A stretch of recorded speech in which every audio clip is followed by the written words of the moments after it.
grab a drink. Hey!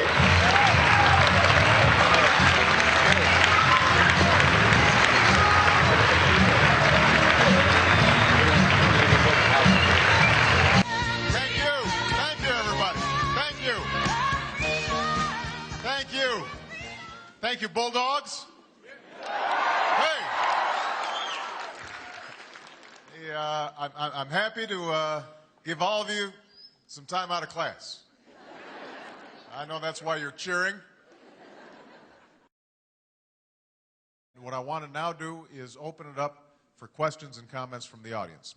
And I've got some young people who've got microphones. So there are no rules here. Nobody's been screened. I don't have any plants in the audience.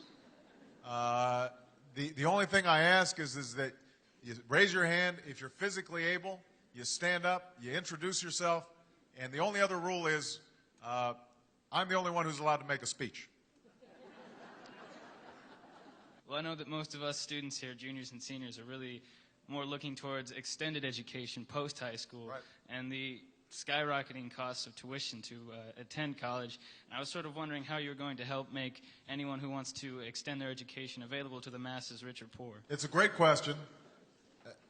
Most Americans are going to need some post-secondary education during the course of their careers, and they may need it more than once because the days of lifetime employment at one place are long gone.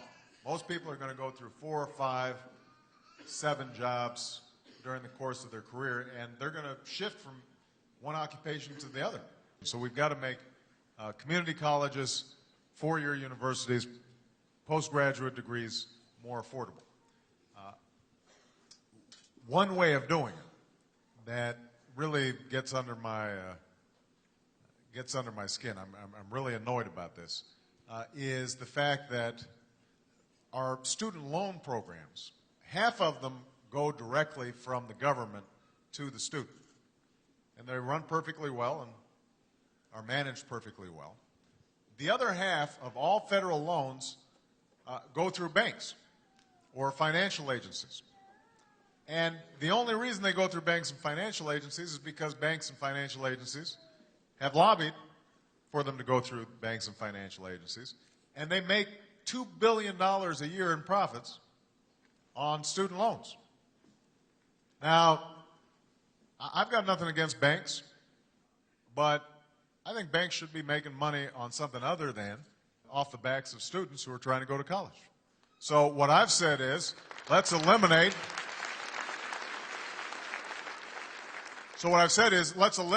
the intermediary, take that $2 billion to lower interest rates or to create more grants.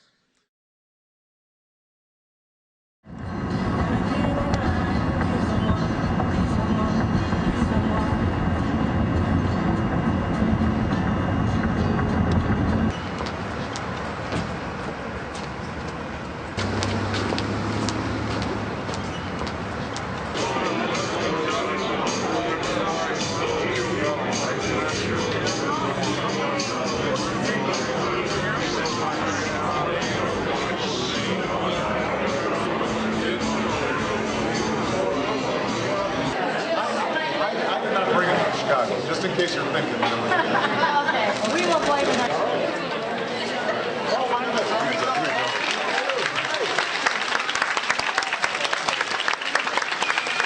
Ladies and gentlemen, please join me in giving a warm Humboldt County welcome to Senator Barack Obama.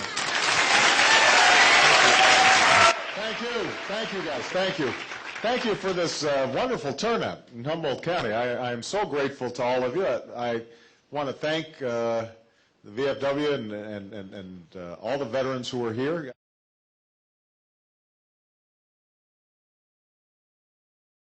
As president, you don't send troops in unless you've got a clear mission based on a sober assessment, understanding that no war is easy.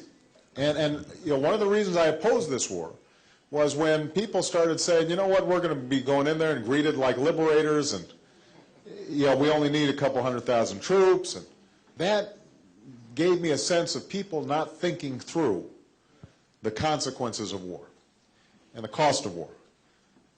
And so as Commander-in-Chief, my job is to think in terms of, if I'm sending my son or daughter over there, would I still send them over there? And there are going to be circumstances like Afghanistan, taking out the Taliban, where I would send my own children there, because I think it would be the right thing to do. Iraq was a war of choice, and I think it was a bad decision. And I think we honor our troops by making sure that we get it right when we send them in.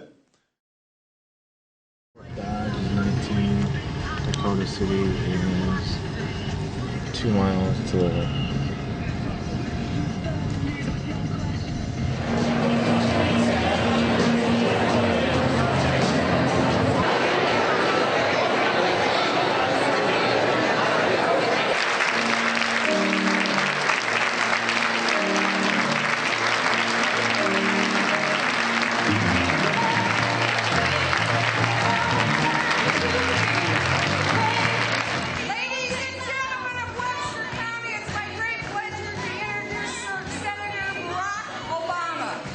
It is so nice to see all of you on this slightly brisk day.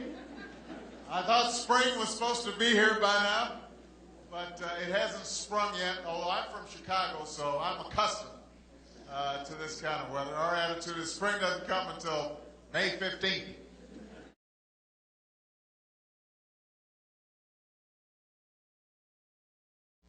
First thing I would do is I would revamp FEMA. FEMA is an example of what happens when you have political hacks in jobs that used to be professional. So that's step number one. Step number two is that we have to rethink how we deal with these major natural catastrophes in terms of assistance to people, because FEMA is designed for the immediate emergency response, making sure that people have, trailers or tents or food or water or what have you. They're evacuated, all the things that we did so badly in Katrina. And as I said, I would make sure that FEMA had the capacity to handle these large-scale disasters and had plans in place, and we're working with local and state governments to have plans in place. But in something like Katrina, what you also need is to get FEMA out of the way after the initial problem and create a reconstruction authority that has the ear of the president. And that's what I would have done after Katrina, is I would have said, I'm forming a non-political, non-partisan, professional reconstruction authority like the Tennessee Valley Authority under FDR to plan and rebuild in an efficient, cost-effective, serious way. And that's not what was done. So we allocated $100 billion, and we know $2 billion of it was wasted. Nobody knows where that went. And a lot of the money's still not going to people because there haven't been good plans that coordinate all these different levels. So those are two things that I would do in terms of handling a situation like Katrina. But the main thing is, obviously, I would be there within a few hours as opposed to 3 days.